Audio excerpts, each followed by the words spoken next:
오늘 하나님께서 우리에게 주시는 말씀 예레미야서 1장, 이 말씀은 우리가 4절부터 10절까지 읽었는데 예레미야를 하나님께서 부르신 장면의 말씀입니다. 그래서 흔히들 이제 소명장이라고 그러죠. 부르시는 것을 기록했다 해서 예레미야를 부르신 말씀이 여기 나오고, 또 이사야를 부르신 말씀은 이사야서 6장에 나옵니다. 그래서 그것도 또 소명장, 우리가 흔히 그렇게 알고 있습니다. 그래서 오늘 이 말씀은 예레미야를 하나님이 쓰시려고 부르신 장면의 말씀인데, 예레미야는 아주 유명한 선지자입니다. 그 앞에 붙어있는 수식어가 눈물의 선지자, 그런 수식어가 붙어있죠.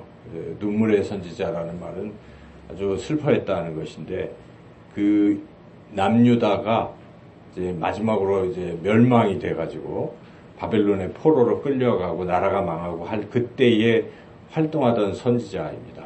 그래서 예레미야가 그 전에 요시야 왕 때 부르심을 받아서 그 뒤에 여호아하스, 여호야김, 여호야킨, 그 다음에 마지막 시드기야 이렇게 이르는 남유다의 마지막 그 왕들 그 시대에 활동했던 선지자, 아주 유명한 선지자죠. 예레미야. 그런데 그 예레미야가 그렇게 참 하나님의 사명을 잘 감당했던 훌륭한 선지자인데, 그가 처음 부르심을 받을 때는 어떠했는가 하는 것이 오늘 이 말씀에 나와 있습니다. 지금 하나님께서 예레미야에게 나타나셔서 내가 너 태어나기 전부터 나의 종으로 택하고 지금 너를 이제 부르노라, 이렇게까지 이제 말씀하신 것이죠. 그렇게 부르셨는데 예레미야가 어떻게 응답했는가 하는 것입니다. 우리가 지난주에 사무엘을 부르신 말씀을 같이 읽었잖아요. 사무엘상 3장에서 하나님께서 사무엘을 부르셨을 때 그 사무엘을 왜 부르셨습니까? 그 성전에서 사무엘이 열심히 그 하나님을 가까이 하는 생활을 했기 때문에 하나님 부르신 거였죠.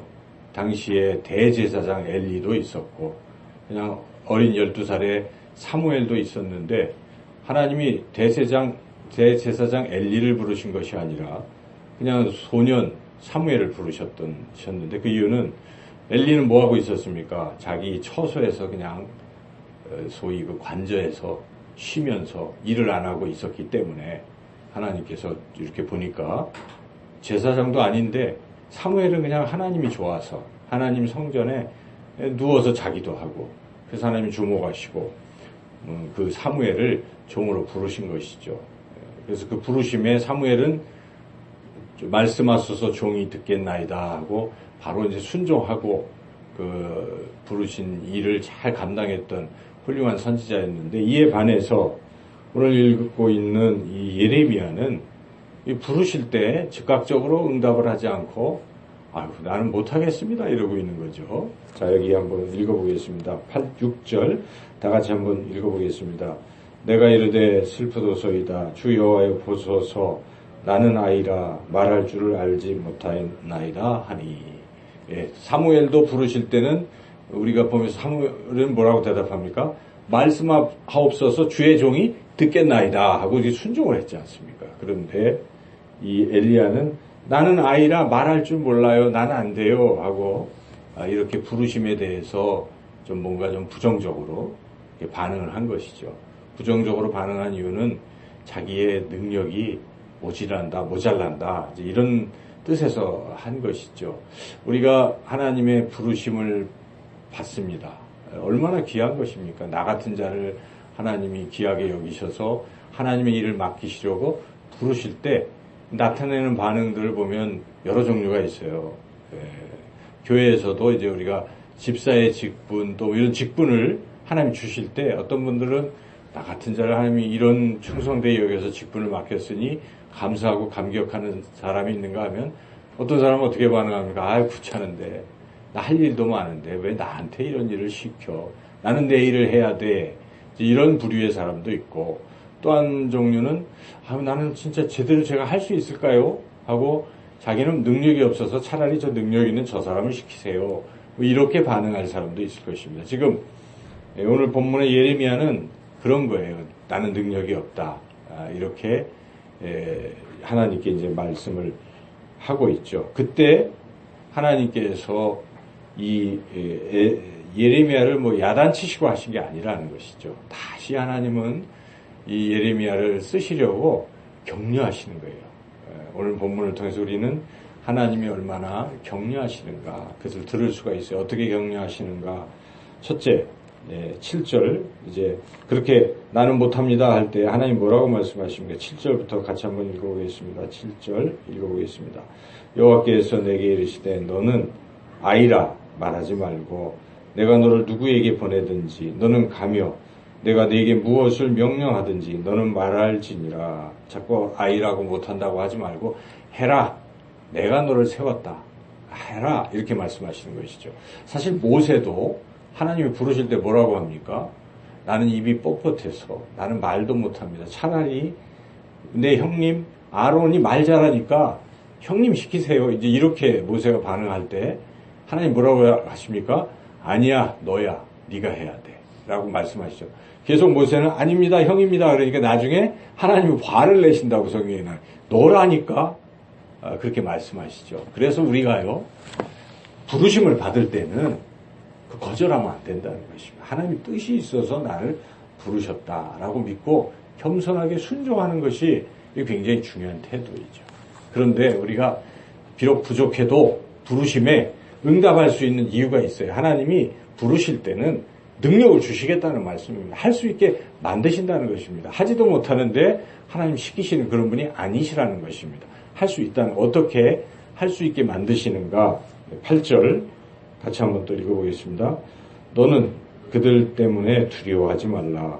내가 너와 함께하여 너를 구원하리라. 나 여호와의 말이니라 하시고, 핵심은 함께하겠다는 것입니다. 네가 부족해도 내가 너와 함께해서 할 수 있게 만들어 주겠다는 것입니다. 여러분, 우리가 하나님의 부르심을 받을 때는 내가 한차 그 일을 감당하는 게 아닙니다. 하나님 나와 함께 하신다는 믿음을 가져야 돼요. 우리 인생에서 나 같은 자를 하나님이, 우리 인생 긴 거 아니잖아요. 길어도 100세예요. 그죠? 찰나입니다. 전 역사를 보면 수천억 시간에 아주 한 경점에 지나지 않아요. 그런데 우리가 살아가는 이 시대를 우리 마치고 우리는 영원히 살 것입니다. 하나님 앞에 갈 텐데 그때 뭐라고 할 것입니까? 그래도 내가 너를 충성되이 여겨 너를 나의 종으로 불렀는데 그럼 뭐 했느냐? 우리가 아무것도 안 하고 내 삶에 나 좋은 대로 즐기고 가다가는 나중에 우리 영원한 삶에서 과히 좋지 못한 그런 결과를 얻게 될지도 모릅니다. 그런데 이 부르심에 대해서 우리가 또 두렵지만은 이걸 받을 수 있는 이유는 무엇입니까? 하나님이 나와 함께 하시겠다는 것입니다. 그래서 하나님께서 일러주시고 인도하셔서 나 같은 자가 하나님의 쓰임을 받을 수 있다. 여러분, 하나님이 나와 함께 하신다는 그런 믿음을 늘 가지시기를 주님의 이름으로 축원합니다. 두 번째는 함께 하실 뿐만 아니라 부족한 점을 메꿔주신다는 것입니다. 하나님께서는 내가 부족하면 부족한 점을 메꿔주신다. 우리 9절 읽어보겠습니다. 여호와께서 그의 손을 내밀어 내 입에 대시며 여호와께서 내게 이르시되 보라 내가 내 말을 내 입에 두었노라. 이게 무슨 말씀입니까? 지금 말을 못합니다. 나는 아이라서. 이렇게 얘기를 하니까 그 하나님께서 하나님의 손으로 하나님의 말씀을 그냥 입에다가 어떻게 했어요? 넣어주셨습니다. 넣어주신 것이. 그러니까 할 수 있도록 능력을 주신 것입니다. 부족한 점을 메꿔주시는 것입니다. 여러분, 이거 굉장히 주의해야 돼요. 우리가 어떤 하나님의 부르심을 받았을 때 내가 능력이 아무리 없어도 하나님은 나를 쓰시기 위해서 능력을 채워주시는 것입니다. 그러니까 내가 부족했을 때 만약 내가 하나님의 부르심을 받아서 쓰임을 받게 되면 부족한 내가 어떻게 됩니까? 부족함이 메꿔지는 것입니다. 여러분들이 세상으로 보면 별 볼 일 없는 존재라도 하나님이 쓰시겠다고 작정하셨을 때 순종하고 나아가는 사람들은 하나님 지혜를 주십니다. 능력을 주시는 것입니다. 그 길을 열어주시는 것입니다. 그러니까 하나님께 쓰임받는다는 건 이처럼 귀한 일입니다. 신나는 일입니다. 내 인생에 참 멋진 드라마가 펼쳐질 것입니다. 그러므로 우리는 기대하는 거예요. 나 같은 자를 하나님 부르신다? 얼마나 감사한 일입니까? 이제 하나님의 손에 붙들려서 주님이 함께 하시면서 나의 부족한 것, 지혜도 주시고 건강도 주시고 또 여러 가지 이 환경도 하나님이 바꿔주시면서 나를 들어서 쓰실 거예요. 그 얼마나 귀한 일입니까? 성경에 하나님의 쓰임받은 위대한 사람들 같이 될 것이다 하는 것입니다. 과연 예레미야는 하나님의 쓰임을 받아서 정말 지금까지도 우리도 눈물의 선지자 예레미야가 얼마나 훌륭한 선지자인가를 알 수가 있잖아요. 그 세상 사람들이 비난하고 왕이 나를 욕보이고 할지라도 예레미야는 꿋꿋하게 주님이 하신 말씀을 그대로 다 담대하게 전했던 그런 귀한 선지자입니다. 오늘 말씀대로 여러분 예레미야와 같이 이제 주님 부르심에 순종해서 주님이 함께 하심을 믿고 주님이 변화시켜 주시는 그런 멋진 모습으로 주님의 사명을 감당하는 저와 여러분 모두가 되시기를 주님의 이름으로 축원합니다.